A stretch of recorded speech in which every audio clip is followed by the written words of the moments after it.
La genesi del programma territoriale. La nostra è un'associazione privata no profit che da oltre 120 anni opera nel mondo del turismo, della cultura e dell'ambiente, e con i suoi circa 280.000 soci in tutta Italia opera per una divulgazione di un turismo consapevole, responsabile, un turismo sostenibile, anche se 120 anni fa non veniva definito con questo termine, però sicuramente i valori sono quanto mai attuali.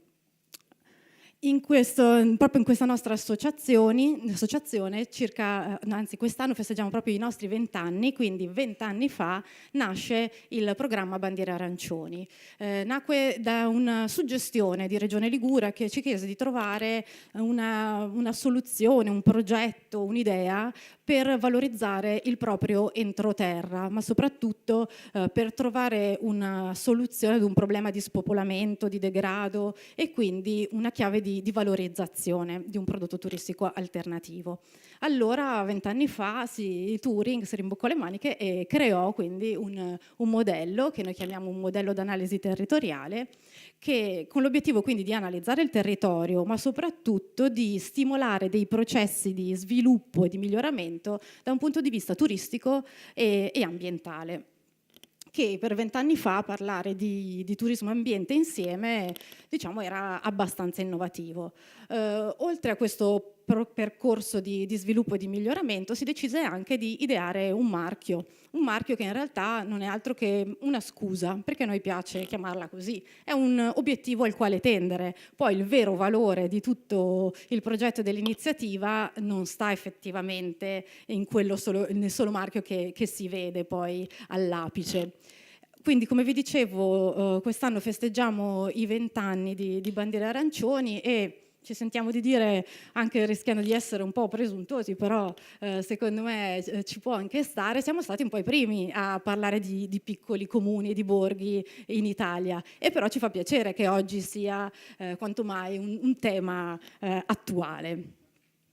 Quindi la bandiera arancione è un marchio di qualità turistico-ambientale per i piccoli comuni con meno di 15.000 abitanti. Noi abbiamo questa soglia di popolazione dell'entroterra, quindi privi di tratti costieri marini.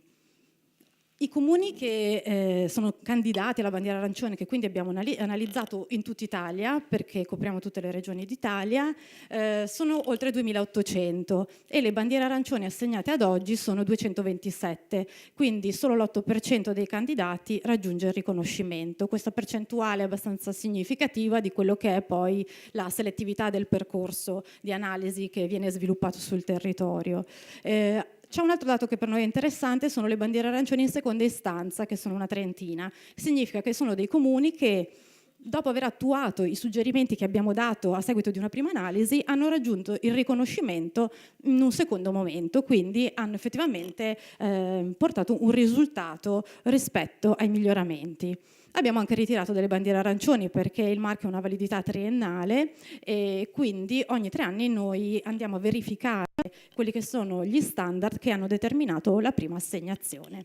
Quindi da un lato la bandiera arancione è una sorta di medaglia a due facce, da un lato è per i comuni un'occasione di valorizzazione del territorio e di comunicazione ad una domanda specifica, dall'altro però è anche la certificazione di qualità per un turista e quindi diventa quasi un elemento di scelta ed è la garanzia da parte di un ente terzo come il Touring di un'esperienza di qualità. Questo è rapidamente il funzionamento poi dell'iniziativa. Noi avviamo un progetto per cui raccogliamo le candidature dei singoli comuni, applichiamo il nostro modello di analisi che prevede quindi 5 macro aree, dopo le scorro molto rapidamente, facciamo dei sopralluoghi sul campo in forma anonima grazie ad un team interno chiamiamoli ghost visitor. Elaboriamo i risultati e per tutti i comuni che analizziamo elaboriamo il cosiddetto piano di miglioramento. Assegniamo la bandiera arancione quindi ai comuni che risultano in linea col nostro modello, come dicevo in apertura, solo l'8% dei candidati.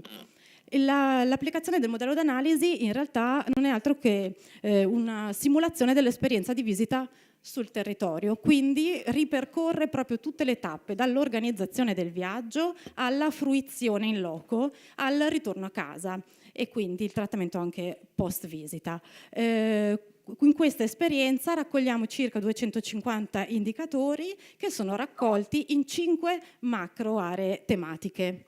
Quindi dal sistema di accoglienza, il sistema di informazioni turistiche, il sistema di segnaletica, sempre di più la presenza della promozione sul canale online, il sistema di accessibilità ai trasporti, poi tutto il sistema invece ricettivo, in termini di ricettività alberghiera ed extra alberghiera. Si parlava prima di posti letto, le bandiere arancioni nella Sardegna non avevano un gran numero di posti letto, ma in realtà c'è anche un motivo, perché noi abbiamo un indicatore che è il rapporto, nel nostro modello d'analisi, proprio il rapporto tra posti letto e numero di abitanti, ad esempio, perché l'obiettivo è quello di sviluppare un turismo comunque adeguato rispetto alle dimensioni della destinazione stessa.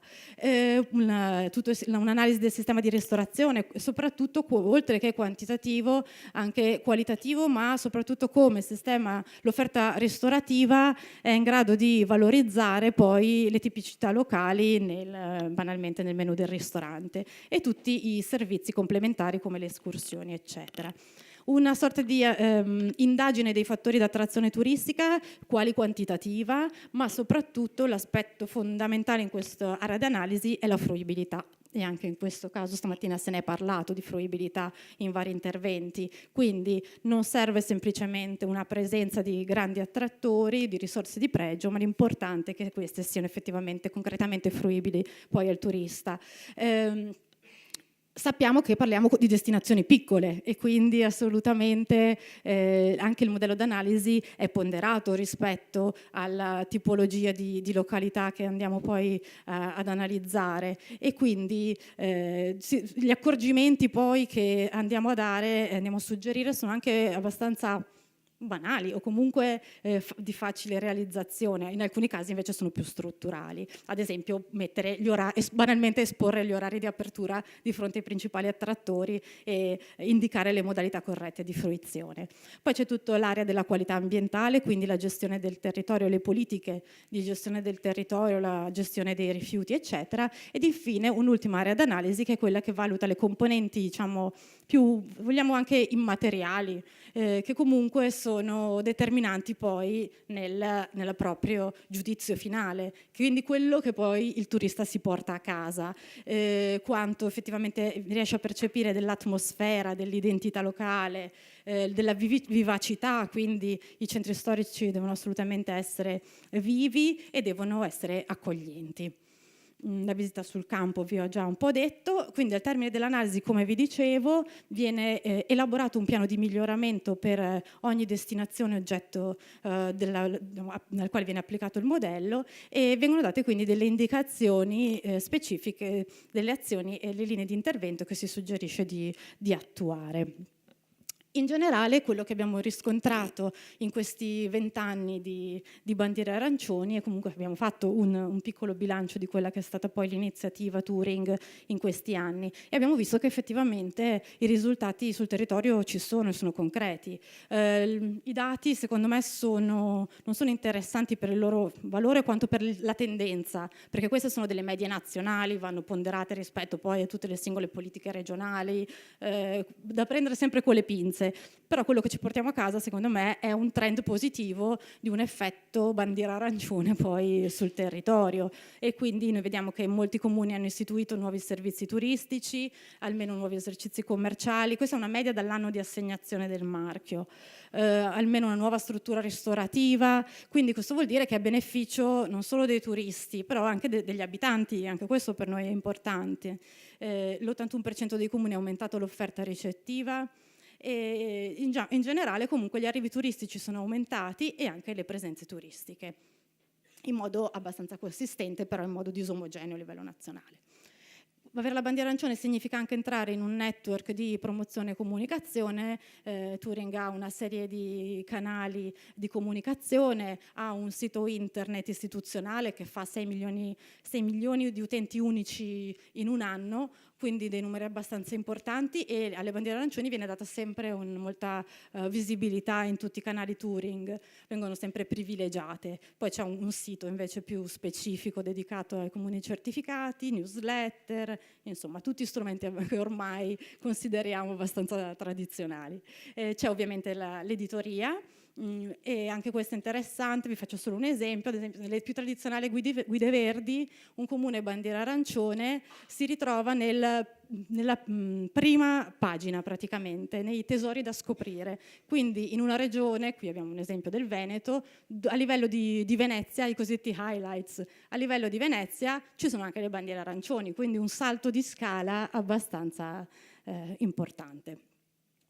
Ci sono poi degli eventi che creiamo apposta per i comuni certificati, un evento diffuso sul territorio che è Aggiungi un borgo a tavola, e quindi una sorta di mese arancione nell'autunno, e poi un evento anche che ci piace molto promuovere, perché è un evento che facciamo al Castello Sforzesco di Milano, dove i comuni bandiera arancione vengono e raccontano il proprio territorio, portando le proprie tipicità in una piazza che è proprio centralissima e che quindi incontra una domanda particolarmente sensibile e interessata. Questo è l'invito al prossimo evento al Castello Sforzesco, che si terrà il 19 e 20 maggio, se per caso passate da Milano, ci fa piacere. Comunque tutte le informazioni e le località certificate sono sul nostro sito bandierearancioni.it. Grazie mille, sono stata troppo veloce. Tourism Call to Action, 7 incontri formativi per la crescita turistica della destinazione Sardegna. Iscriviti su www.aeroportodiolbia.it.